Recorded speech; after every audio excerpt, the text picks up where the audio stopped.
जय हिंद साथियों, आज के इस क्लास में आप सभी का बहुत बहुत स्वागत है।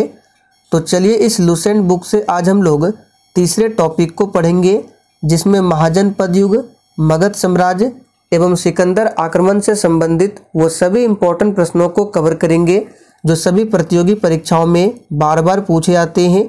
तो ये छोटा सा टॉपिक है, इसलिए आप सभी पूरा सेशन को ध्यानपूर्वक देखें। तो आइए, फर्स्ट क्वेश्चन आपके सामने है, किसमें 16 महाजनपदों की सूची उपलब्ध है। काफ़ी ज़्यादा इम्पोर्टेंट प्रश्न है, याद कर लीजिए। अंगुत्तर निकाय में 16 महाजनपदों की सूची उपलब्ध है। दूसरा प्रश्न है, 6ठी शताब्दी ईसा पूर्व के किस महाजनपद की राजधानी का नाम महाभारत एवं पुराणों में मालिनी मिलता है। तो याद कर लीजिए, अंग महाजनपद की राजधानी जो है महाभारत एवं पुराणों में मालिनी मिलती है। तीसरा प्रश्न है, 6ठी शताब्दी ईसा पूर्व में चेदी महाजनपदों की राजधानी कहाँ थी। तो याद रखिएगा, शक्तिमती। और आगे अभी हम लोग 16 महाजनपदों की राजधानियों के बारे में भी पढ़ेंगे।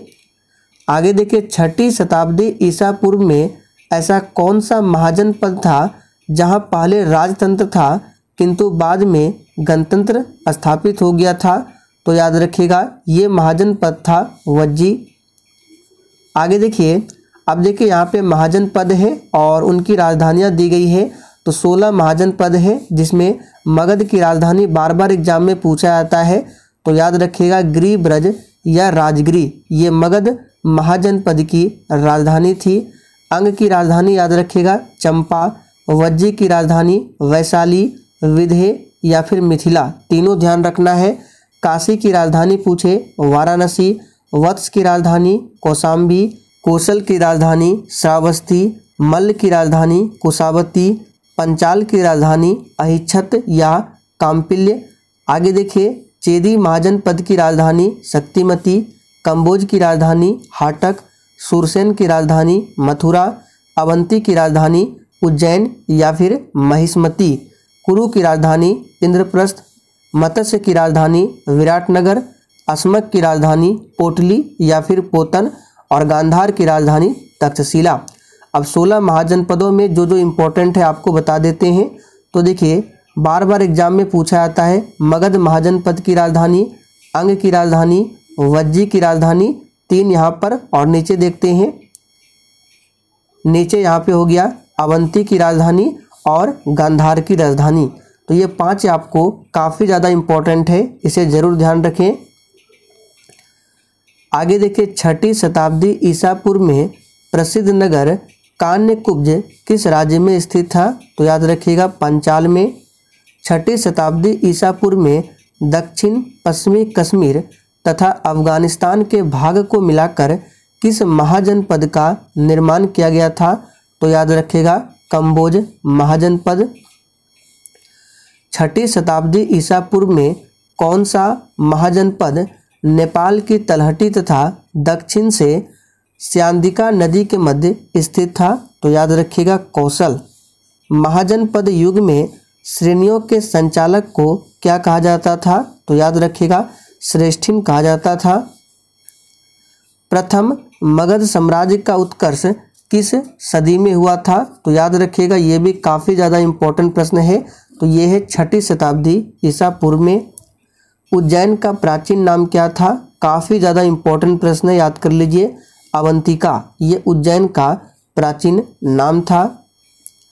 आगे देखिए, हर्यक वंश के किस शासक को कुनिक कहा जाता था। तो याद रखिएगा, बिंबिसार के पुत्र अजातशत्रु को, और इन्होंने ही अपने पिता बिंबिसार की हत्या की थी। किस शासक ने गंगा एवं सोन नदियों के संगम पर पाटलिपुत्र नामक नगर की स्थापना की थी। तो ये है उदयन, जिसको उदयभद्र भी कहा जाता है। आगे देखिए, नंद वंश का संस्थापक कौन था। तो याद रखिएगा, महापद्मनंद नंद वंश का संस्थापक था। और नंद वंश का आखिरी शासक पूछे तो घनानंद, याद रखिएगा, घनानंद नंद वंश का आखिरी शासक था। मगध की प्रथम राजधानी कहाँ पर थी। तो अभी हमने चार्ट में देखा था, मगध की प्रथम राजधानी गिरिव्रज या फिर राजगृह थी। आगे देखिए, किस शासक द्वारा सर्वप्रथम पाटलिपुत्र को राजधानी बनाया गया? तो उदयन के द्वारा। मगध का कौन सा राजा सिकंदर महान के समकालीन था? तो याद रखिएगा ये घनानंद, जो कि नंद वंश का आखिरी शासक था। नंद वंश का अंतिम सम्राट कौन था? तो सही जवाब है घनानंद। किसे उग्रसेन, उग्रसेन का मतलब होता है भयानक सेना का स्वामी, कहा जाता था? तो याद रखिएगा महापद्मनंद को उग्रसेन कहा जाता था। और दोस्तों, अगर आपको सेशन थोड़ा भी पसंद आ रहा है तो प्लीज़ आप सभी सेशन को दिल से एक बार जरूर लाइक कर दें। आगे देखिए, मगध के राजा अजातशत्रु का सदैव किस गणराज्य से युद्ध होता रहा? तो याद रखिएगा लिच्छवी गणराज्य से।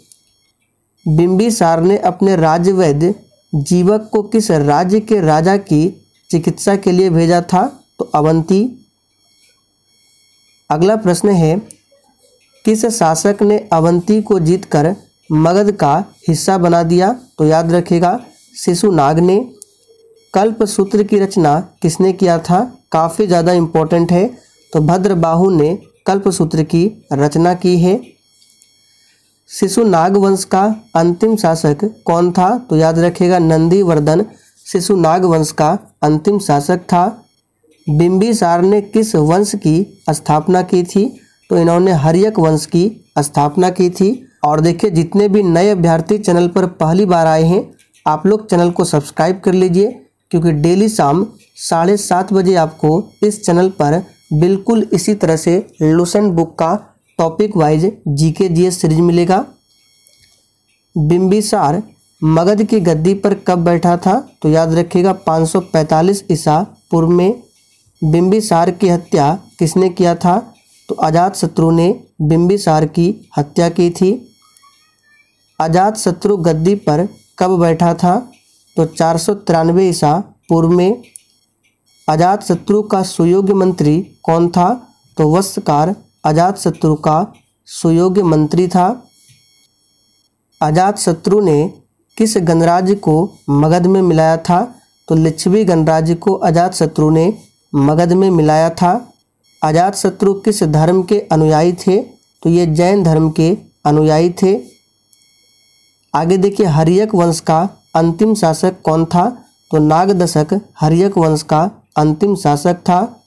शिशुनाग ने अपनी राजधानी कहाँ पर बनाई थी? तो ये भी काफ़ी ज़्यादा इम्पोर्टेंट है। वैशाली में इन्होंने अपनी राजधानी बनाई थी शिशुनाग ने। नंद वंश का विनाश किसने किया? तो चंद्रगुप्त मौर्य एवं चाणक्य ने मिलकर नंद वंश का विनाश किया। चाणक्य का अन्य नाम क्या है? तो विष्णुगुप्त कौटिल्य। सिकंदर के पिता का नाम क्या था? तो फिलिप। याद रखिएगा सिकंदर के पिता का नाम था। सिकंदर का जन्म कब हुआ था? तो 356 ईसा पूर्व में सिकंदर का जन्म होता है। सिकंदर का गुरु का नाम क्या था? तो अरस्तु सिकंदर के गुरु थे। सिकंदर ने भारत पर किस लिए आक्रमण किया? तो विश्व विजेता बनने के लिए सिकंदर ने भारत पर आक्रमण किया। सिकंदर का प्रधान सेनापति का नाम क्या था? तो सेल्यूकस निकेटर सिकंदर के कौन थे? प्रधान सेनापति। सिकंदर ने भारत पर कब आक्रमण किया था? ये प्रश्न बार बार पूछा जाता है। तो 326 ईसा पूर्व में सिकंदर ने भारत पर आक्रमण किया था। सिकंदर का भारत में सफलता का क्या कारण था? तो वह एक अच्छा प्रशासक था। झेलम नदी के किनारे प्रसिद्ध वितस्तता का युद्ध किन किन शासकों के बीच लड़ा गया था? तो पोरस और सिकंदर के बीच ये युद्ध हुआ था, वितस्तता का युद्ध। किस स्थान पर सिकंदर की मृत्यु होती है? तो 323 ईसा पूर्व में बेबीलोन में सिकंदर की मृत्यु होती है। यूनानी कला के सम्मिश्रण से कौन सी कला शैली का विकास हुआ? तो याद रखिएगा गांधार कला शैली का। तो चले दोस्तों, आज के लिए इतना ही। तब तक के लिए जय हिंद।